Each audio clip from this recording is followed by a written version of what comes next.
శ్రీ విఘ్నేశాయ నమః, శ్రీ గురుభ్యో నమః, మహాసరస్వతి అయిన నమః. నమస్కారం అండి. అందరికీ శ్రీ క్రోధినామ సంవత్సర పర్వదిన శుభాకాంక్షలండి. ఈ నూతన సంవత్సరము, ఈ ఉగాది మీ ఇంటిల్లిపాదిని ఆనందంగా ఉంచాలని, ఆర్థికంగా వెసులుబాటు కలిగించాలని, మీ ఇంట్లో ఆనందం వెలువాలని ఆ పరమేశ్వరుని మా తల్లి సరస్వతి మాతను హృదయపూర్వకంగా కోరుకుంటున్నానండి. శ్రీ క్రోధినామ సంవత్సరంలో సింహరాశి వారికి సంవత్సర కాలంలో ఎలా ఉండబోతుందనే అంశం గురించి తెలియజేస్తున్నానండి. వీరికి ఆదాయము 2, వ్యయము 14, రాజపూజ్యము 2, అవమానము 2. మరొక మాట చెప్తున్నాను, ఆదాయము 2, వ్యయము 14, రాజపూజ్యము 2, అవమానము 2. ఏప్రిల్ 26 వరకు వీరికి 9వ గురువు ఉండి 26 వరకు అన్ని పనులు చక్కబెట్టాడండి. గత సంవత్సరంలో వీరికి అన్ని రకాలుగా ఆర్థిక అభివృద్ధి ఆనందంగా హ్యాపీగా గడిచిపోయింది. కానీ ఏప్రిల్ 20 తర్వాత గురువు 10వ ఇంటికి వెళ్ళి అతని బలాన్ని మీకు అందించలేకపోతున్నాడు. నిజంగా చెప్పాలంటే సింహరాశి వారికి గత సంవత్సరం కంటే ఈ సంవత్సరం కొద్దిగా ఇబ్బందిదాయకంగానే ఉన్నదని చెప్పవచ్చు. ఏదైనా విషయాన్ని చెప్పే ముందు నిర్భయంగా చెప్పే అలవాటు నాకు ఉంది. జ్యోతిష్యం ఏం చెప్తుందో అదే చెప్తాను, కానీ నా సంత కవిత్వాన్ని మాత్రం నేను ఎట్టి పరిస్థితుల్లో చెప్పను. సింహరాశి వారికి ఈ సంవత్సరంలో మిశ్రమ ఫలితాలు ఉంటాయి. అనుకున్న పనులు సకాలంలో జరగకపోవచ్చును. ఏ విషయంలోనైనా ఆచితూచి అడుగులు వేయవలసిన అవసరం ఉంది. రాజకీయ రంగంలో ఉన్న సింహరాశి వారు తగు జాగ్రత్తలలో ముందుకు వెళ్ళవలసిన అవసరం ఉంది. తరచూ పార్టీలు మారవలసిన అవసరం ఉంటే మాత్రం దయచేసి వద్దు. ఇకపోతే ఉద్యోగులకు ప్రమోషన్ల గురించి ఎదురు చూస్తున్న వారు ఈ సంవత్సరంలో ప్రమోషన్లు మీరు అనుకున్నంతగా రాకపోవచ్చును. కాబట్టి కొంత తగు జాగ్రత్తలలో ఉండవలసిన అవసరం ఉంది. ట్రాన్స్ఫర్ విషయాలలో మీరు కోరిన తడువుగానే ట్రాన్స్ఫర్స్ మాత్రం జరిగిపోతాయి, కానీ ప్రమోషనల్ విషయంలో అంతగా జరగదు.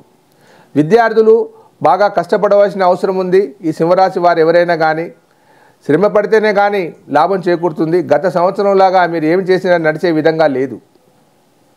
ఇకపోతే ఈ కేతువు కూడా మీకు అనుకూలంగా లేడు. ఈ సంవత్సరంలో 2వ ఇంట్లో కేతువు ఉన్నాడు. దానివల్ల మీకు అంత లాభంగా ఉండదు. కేతువు కానీ, కుజుడు కానీ, రాహు కానీ 3, 6, 11 స్థానాలలో ఉంటే బాగా ఉంటుంది. కానీ మొత్తానికి ఈ సింహరాశి వారికి ఈ సంవత్సరం మంచి గ్రహాలైన గురువు, తర్వాత రవి, తర్వాత శని భగవానుడు, రాహుకేతువులు ఇవేవి సరిగా కలిసి రావట్లేదు.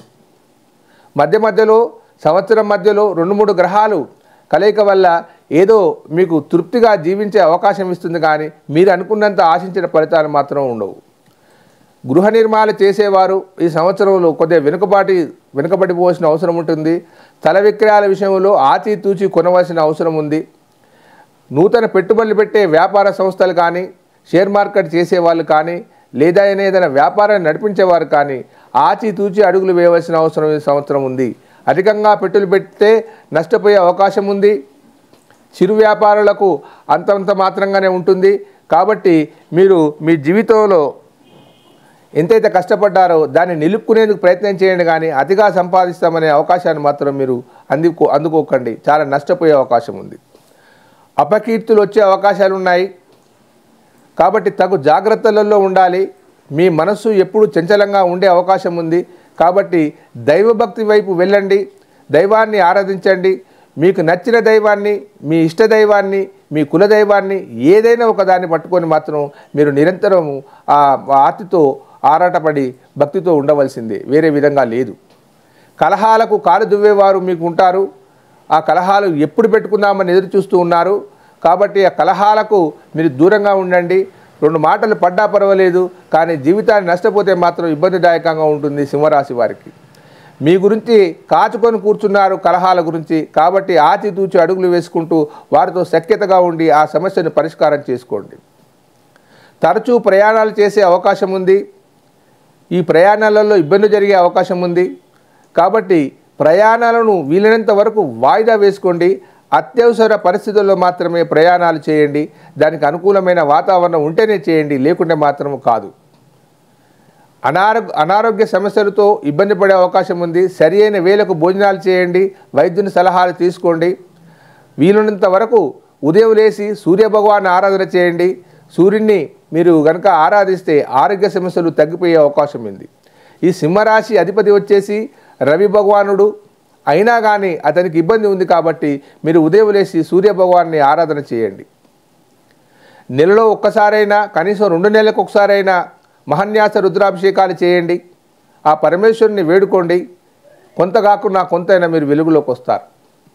ఇకపోతే ఈ సింహరాశి వారికి మిశ్రమ ఫలితాలు ఉంటాయి. సంవత్సరాంతంలో కొంతవరకు అంటే సంవత్సరం 3 నెలల ముందు ఏదో కొంత వెసులుబాటుగా జరిగే అవకాశాలు ఉన్నాయి. వివాహ విషయాలు కానీ, కోర్టు వాద్యాలు కానీ, పోలీసు కేసులు కానీ ఏవి కానీ అవి సరిగా జరగవు, పెండింగ్ పడి ఉంటుంది. చెప్పాలంటే వీరికి లగ్నపనం లేదు. యువతీ యువకులకు గత సంవత్సరం చాలామందికి వివాహాలు అయిపోయే సింహరాశి వారికి ఈ సంవత్సరం వీరికి గురువు వల్ల వివాహ బలం మాత్రం లేదు. కాకపోతే మధ్యలో శుక్రుని వల్ల వీరికి వివాహ యోగ్యత ఉంది. అది కొంతమేరకే ఉంది కానీ 100కు 100% మాత్రం ఖచ్చితంగా చెప్పలేను. ఈ సింహరాశి వారికి ఇది కష్టకాలమనే చెప్పవచ్చును. నేను ఒకటి సూచిస్తున్నాను. గోచారంలో ఉండే సమస్య ఏమిటంటే కేవలం సంవత్సర కాలము, సంవత్సరన్నర కాలము, 2 సంవత్సరాల కాలాన్ని విశ్లేషిస్తుంది. జాతకం మాత్రం జీవితాన్ని విశ్లేషిస్తుంది. గత 20 సంవత్సరాలకు ఏం జరగబోతుంది అనే అంశాన్ని తెలియజేస్తుంది. కాబట్టి జాతకంలో లోపాలు కనుక ఉంటే ఈ గోచారం మాత్రం ఏమీ చేయలేదు. అంటే ఉదాహరణకు గురుబలం ఉన్నా కానీ మీ రాశిలో కనుక గురువు నీచపడి ఉంటే ఆ ఫలితాలు రావు. శని ఉచ్చస్థానం పొంది ఉంటే శని వచ్చినా కానీ మీకు జరిగే నష్టం ఏమీ లేదు. కాబట్టి జాతక పరిశీలన అన్నది చాలా ముఖ్యమైన అంశము. జాతకంలో ఏమైనా లోపాలు ఉంటే గోచారం సరిగా ఉన్నా కానీ ఏమీ జరగదు. ఎందుకనంటే గ్రహాలకు అక్కడ స్థానం సరిగా లేనప్పుడు ఇక్కడ గోచారం కూడా సరిగా జరగదు. ఈ విషయం చాలామందికి తెలియదు. ఈ విషయాన్ని తెలుసుకొని మీ జాతక పరిశీలనలు చేసుకోండి. ఎంతో కాలంగా మీకు ఆర్థికంగా చితికిపోయి ఉన్నవారు ఎందుకు చితికిపోతున్నారు, దేనివల్ల కారణాల వల్ల అవుతుంది, మంచిగా చదువుకున్నా కానీ ఉద్యోగం ఎందుకు రావట్లేదు, ఇది విశ్లేషించేది గోచారం కాదు, జాతకమే. అమ్మాయికి అన్నీ ఉండి ఆర్థిక వనరులుండి అందచందాలుండి ఉద్యోగం అయితే లేదంటే దానికి కారణము జాతకంలో లోపం ఉంటేనే కానీ జరుగుతుంది. కానీ గోచారములు సరిగా ఉన్నంత మాత్రాన వివాహాలు కావు. గోచారం అనేది తాత్కాలికంగా మనకు ఉపశమనాన్ని ఇచ్చి మాత్రమే కానీ మనకు దాహమైనప్పుడు దాహాన్ని తీర్చేదే కానీ జీవితాంతం సుఖమయంగా ఉండేందుకు చేసేది మాత్రం గోచారం కాదు. కాబట్టి మీకు ఏదైనా జాతకంలో లోపాలుంటే ఎదగలేరు. కాబట్టి మీకు ఏదైనా జాతక సమస్యలు మీరు ఉన్నాయని మీరు భావిస్తే మీ పుట్టిన తేదీ, పుట్టిన నెల, పుట్టిన సంవత్సరము, ఏ జిల్లాలో పుట్టారో అవి స్పష్టంగా రాసి పంపండి. మీ జాతకాన్ని పరిశీలించి దాన్ని పరిష్కార మార్గం చేస్తాను. మీ జీవితంలో ఇంత కాకుండా ఇంతైనా కూడా అభివృద్ధిలోకి వస్తారు. ఆ సహాయాన్ని అందిస్తాను. ఈ క్రోధినామ సంవత్సరంలో సింహరాశి వారికి ఆరోగ్యంగా, ఆనందంగా, హ్యాపీగా ఉండాలని మనస్ఫూర్తిగా ఆ పరమేశ్వరుని ప్రార్థిస్తూ సెలవు తీసుకుంటున్నాను. సర్వే జన సుఖినో భవంతు. నమస్కారం అండి.